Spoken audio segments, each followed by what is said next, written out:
Hey, everybody.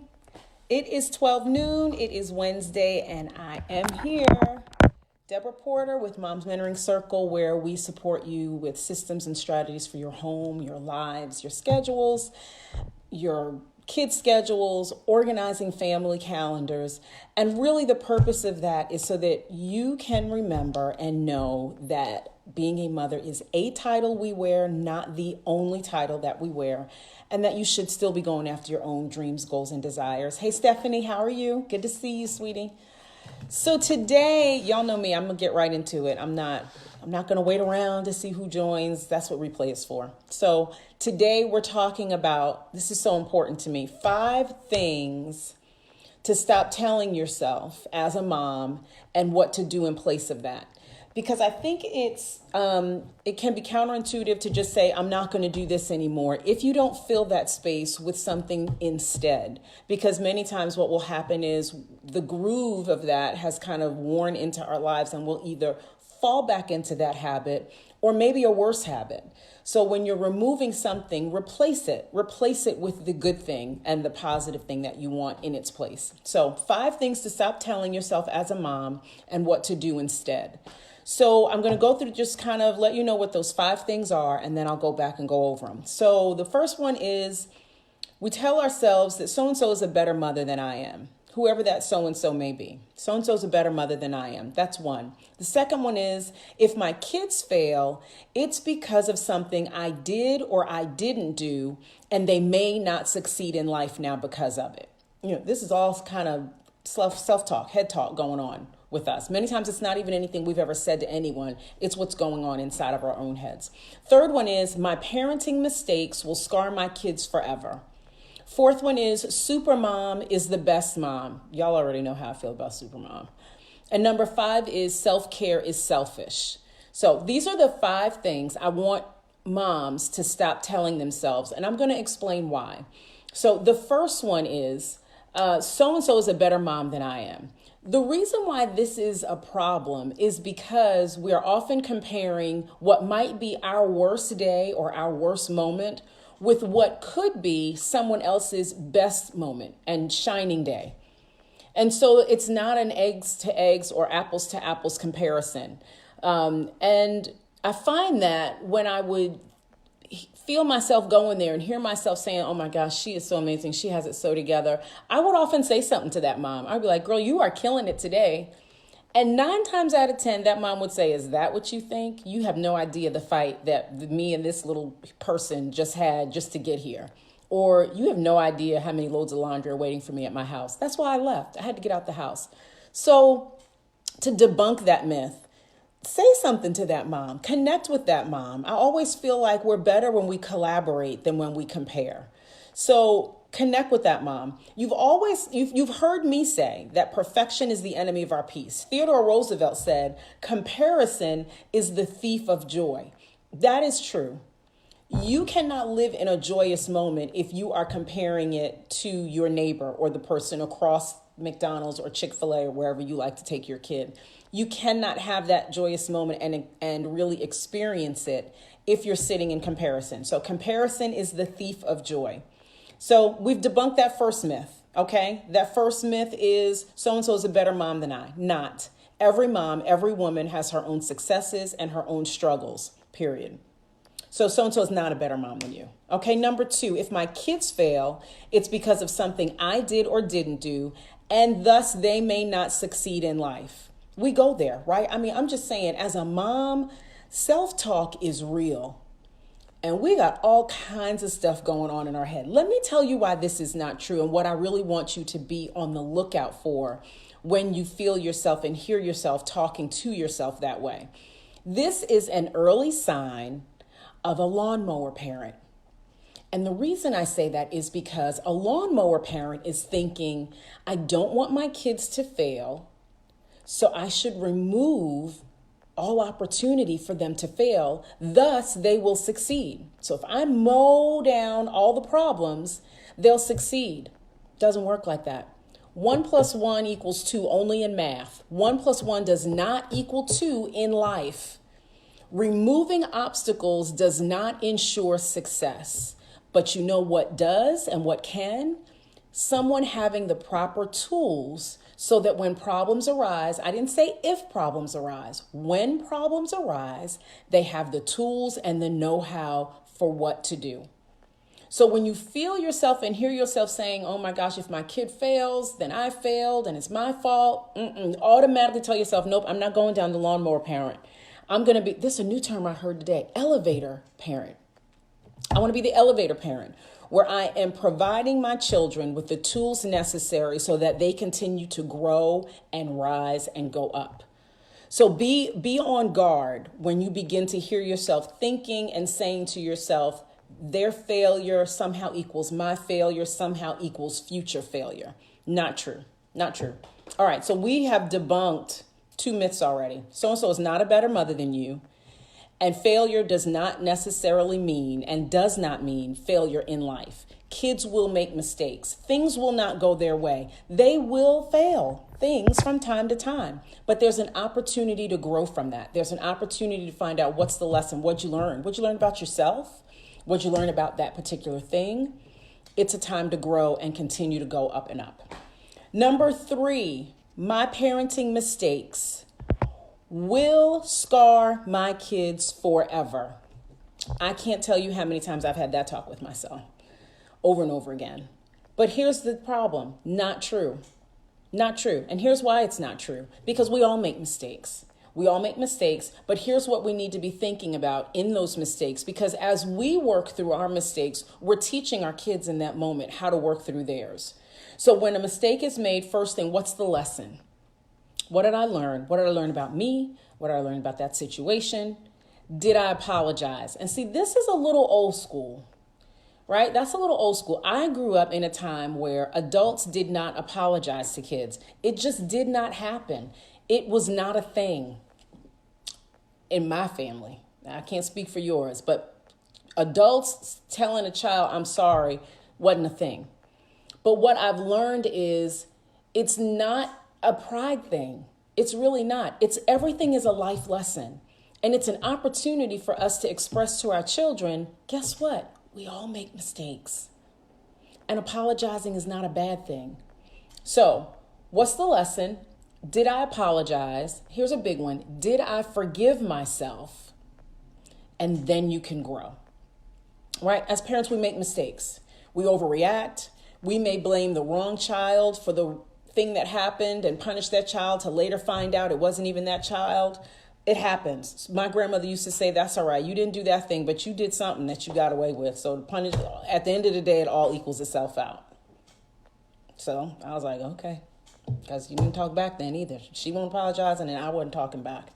So we've debunked the first 3 myths. Stephanie says our kids appreciate when we can own up to our wrongs. That is so true, Stephanie. And not only can they appreciate it, but as they grow, they're going to grow into adults that are going to have grace for people. They're going to understand the importance of apology. They're going to understand that apologizing really is a type of a love language. You know, being able to say I'm sorry prevents us from being those prideful individuals that always think we're right or always think we're owed something or the apology. So you guys are modeling something very important for them. So that's fantastic. So we've debunked 3 myths. So-and-so is not a better mom than you. Your kid's failure at this point and level in their life does not mean failure in life, and it does not reflect on you or that you are a failure. And your parenting mistakes will not scar your kids forever, because we all make mistakes. We're all learning. We're all growing. So number 4 is, let me see, I turned the page too soon. Number 4 is Supermom is the best mom. Look, y'all already know how I feel about Supermom. We've talked about her up one side and down the other. But here's something that I read today. Something I read today, really talks about Supermom is the mom that's always doing. She's doing. She's on this committee, on that committee. She's cleaning this up. She's always doing, and she's always striving for that thing to be done perfectly. But here's something I read today. Being a mom is less about doing and more about being. I'm gonna drink some water, let that sit for a minute. Fan y'all a little bit. That's what my coach does when we're on these calls. She fans us. Being a mom is less about doing and more about being. Because at the end of the day, for kids, love really is spelled Time. It really is. I can't even tell you the amount of times that I'm thinking we need to go do something, and my kids are like, Mommy, will you come play with me? Chanel, Mommy, can you come play Barbies with me? My boys, can you play Fighter Guys with us? Like, I did not grow up with a bunch of boys. So yeah, playing with these little army men, and I don't know. But let's remember that it's not about all that we're doing, but we have to take those moments to just be. Here's the thing. We all want to be a super mom, but we don't have to be super mom to do that. You see the difference? You see what I'm saying? Everybody wants to be a super mom. We want our kids to look back on their childhood and think how loved they were, how warm their home environment was. But you don't have to be super mom to get that done, right? To be a super mom. So we're debunking that myth too. Super mom is not the best mom. Super mom is the most tired mom. She's generally the most stressed mom. She's many times the most irritable mom. So if you find that those things are working in your life, think about, am I striving for super mom? Let me back up a minute. All right, so the last one is self-care is selfish. If I haven't beat this horse to death either, I'll take another stab at it. I've said this before, you cannot serve well from a place of empty. You just can't. You just can't. And so making sure and making time, I've said this before, you're not going to find time. Time's not just waiting around for you to find it. Making time for you is important. I put up on the Mom's Mentoring Circle Facebook page maybe a week or so ago, might be 2 weeks now, an article that was entitled, I check into a hotel 2 times a year and it's made me a better mom. There were 200 shares of that article. That surprised me. But what I realized was, and let me just say 2 times a year, I'd say once a quarter at a minimum, but start somewhere. Start now. Let me just say this. The mom that does that she's my people. Like, she is my people, because if you're not taking moments to literally pull away, and I don't mean checking into a hotel and calling home every 5 minutes to make sure your husband or the grandparents, whoever's watching the kids, is doing everything perfectly like you would do it. I mean pulling away for a couple of nights at a hotel and telling everybody, as long as there are no emergencies, don't call. I won't call you. You don't call me. Love ya. Smooches, all of that.